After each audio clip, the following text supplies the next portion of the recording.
नमस्कार, मैं हूं पीयूष शर्मा और आप देख रहे हैं नेक्स्ट नाइन न्यूज नेशन। अब बात करते हैं ऑपरेशन लोटस की। महाराष्ट्र में शिवसेना के कद्दावर नेता एकनाथ शिंदे ने पूरी प्लानिंग के साथ बगावत की है। पहले मंगलवार को सूरत में ठहरे बागी विधायक बुधवार की सुबह गुवाहाटी पहुंच चुके हैं। 25 बागी विधायकों से शुरू हुआ सिलसिला 42 विधायकों तक पहुंच चुका है।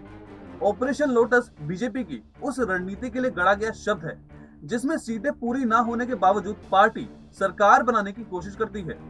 पिछले 6 साल के दौरान 7 राज्यों में बीजेपी ने ऑपरेशन लोटस चलाया।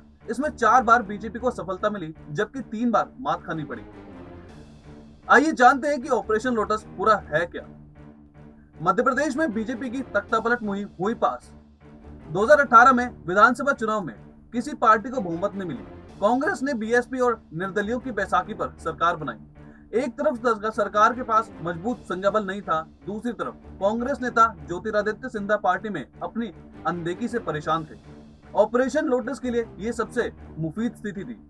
बीजेपी के बड़े नेताओं ने सिंधिया से संपर्क साधा और 9 मार्च 2020 को सिंधिया ने अपने समर्थक विधायकों के साथ बगावत कर दी। इन विधायकों को चार्टर प्लेन से बेंगलुरु पहुंचा दिया गया। तमाम कोशिशों के बाद भी सिंधिया नहीं माने और कमलनाथ सरकार अल्पमत में हो गई। 20 मार्च 2020 को महज 15 महीने बाद मुख्यमंत्री रहने के बाद कमलनाथ ने इस्तीफा दे दिया और कांग्रेस सरकार गिर गई। शिवराज सिंह चौहान प्रदेश के नए मुख्यमंत्री बन गए। राजस्थान में अशोक गहलोत का सिंहासन हिलाने की कोशिश फेल।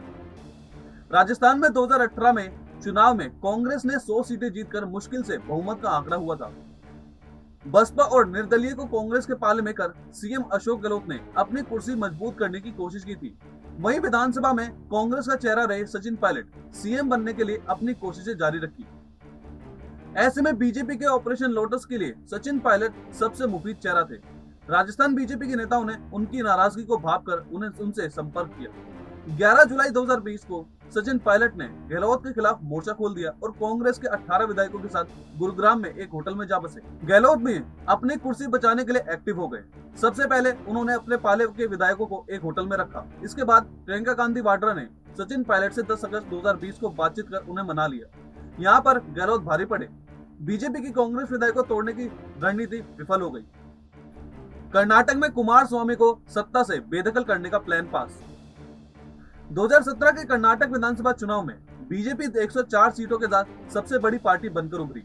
बीजेपी नेता बीएस येदियुरप्पा ने सीएम पद की शपथ भी ले ली थी, लेकिन फ्लोर टेस्ट पास नहीं कर पाए, सरकार गिर गई। इसके बाद कांग्रेस के 80 और जेडीएस के 37 विधायकों ने मिलकर सरकार बना ली। 2 साल भी पूरे नहीं हुए थे कि पॉलिटिक्स क्राइसिस शुरू हो गई। जुलाई 2019 में कांग्रेस के 12 और जेडीएस के 3 विधायक बागी हो गए। कांग्रेस जेडीएस सरकार के पास 101 सीटें बची थी, वहीं बीजेपी की 105 सीटें बरकरार रही। मामला सुप्रीम कोर्ट पहुंचा और वहां से फ्लोर टेस्ट का आदेश दिया गया। सरकार फ्लोर टेस्ट में फेल हो गई और सीएम कुमार स्वामी ने इस्तीफा दे दिया। महाराष्ट्र में अजीत पवार को तोड़ने का पैंतरा फेल हुआ। महाराष्ट्र विधानसभा चुनाव के नतीजे 24 अक्टूबर 2019 को घोषित हुए थे। बीजेपी शिवसेना गठबंधन को स्पष्ट बहुमत मिला था। बीजेपी को 105 और शिवसेना को 56 सीटें मिली थी। वहीं एनसीपी को 54 और कांग्रेस को 44 सीटों पर जीत मिली। सीएम पद को लेकर बीजेपी और शिवसेना अलग हो गई। इसके बाद शिवसेना ने एनसीपी और कांग्रेस से हाथ मिलाकर सरकार बनाने की घोषणा की, लेकिन इसके एक दिन बाद 23 नवंबर 2019 को ही सीएम के रूप में देवेंद्र फडणवीस ने शपथ ले ली। उनके साथ अजीत पवार ने भी डिप्टी सीएम की शपथ ले ली। एनसीपी प्रमुख शरद पवार ने पार्टी के विधायकों को अजीत के साथ जाने से रोक दिया था। इसके बाद सुप्रीम कोर्ट ने फ्लोर टेस्ट का आदेश दिया। जब फडणवीस को लगा कि वह बहुमत नहीं हासिल कर पाएंगे तो उन्होंने 72 घंटे में ही सीएम पद से इस्तीफा दे दिया। यहाँ बीजेपी की रणनीति एनसीपी तोड़कर सरकार बनाने की थी, लेकिन यह फेल हो गई। गोवा में कांग्रेस सबसे बड़ी पार्टी, फिर भी बनी बीजेपी की सरकार। फरवरी 2017 में गोवा विधानसभा चुनाव में किसी पार्टी को पूर्ण बहुमत नहीं मिला, लेकिन कांग्रेस 17 सीटों के साथ सबसे बड़ी पार्टी बनकर उभरी। सत्ता की चाबी छोटे दलों और निर्दलियों के हाथ में थी। मनोहर पर्रिकर ने 21 विधायकों के समर्थन की बात कहते हुए सरकार बनाने का दावा पेश किया। राज्यपाल मृदुला सिन्हा ने उन्हें सरकार का गठन का न्योता दे दिया।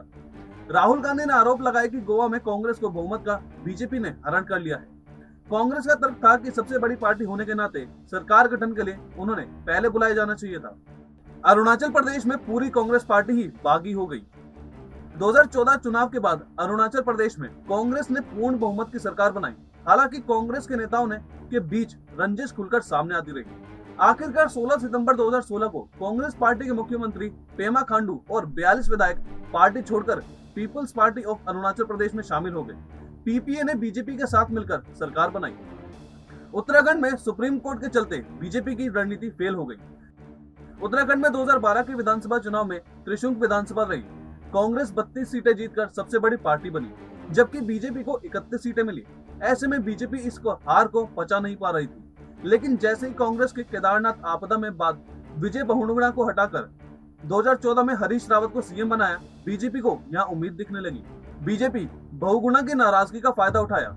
18 मार्च 2016 को बहुगुणा समेत कांग्रेस के 9 विधायक बागी हो गए।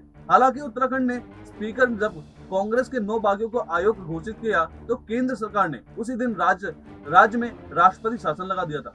इसके बाद सुप्रीम कोर्ट के आदेश पर बागी विधायकों को दूर रखते हुए शक्ति परीक्षण कराया गया। 11 मई 2016 को बहुमत परीक्षण में रावत की जीत हुई। सुप्रीम कोर्ट के चलते यहाँ भी विधायकों को तोड़ने का बीजेपी का पैतरा काम नहीं आया। अब सबसे बड़ा सवाल कि महाराष्ट्र में इस बार क्या होगा। पिछले 7 राज्यों की स्टडी से पता चलता है कि ऑपरेशन लोटस के तहत बीजेपी को 2 तरह की रणनीति अपनाती है। पहला, विपक्ष के नाराज गुट को अपने पाले में करके सरकार बनाना, तो दूसरा, छोटे दलों और निर्दलियों को अपने पाले में करके सरकार बनाना। महाराष्ट्र में पहली रणनीति नजर आ रही है। 40 से ज्यादा विधायकों की बगावत का सीधा मतलब है कि महाराष्ट्र की उद्धव सरकार गहरे संकट में है। फिलहाल इस खबर में इतना ही। आप देखते रहिए नेक्स्ट न्यूज स्टेशन।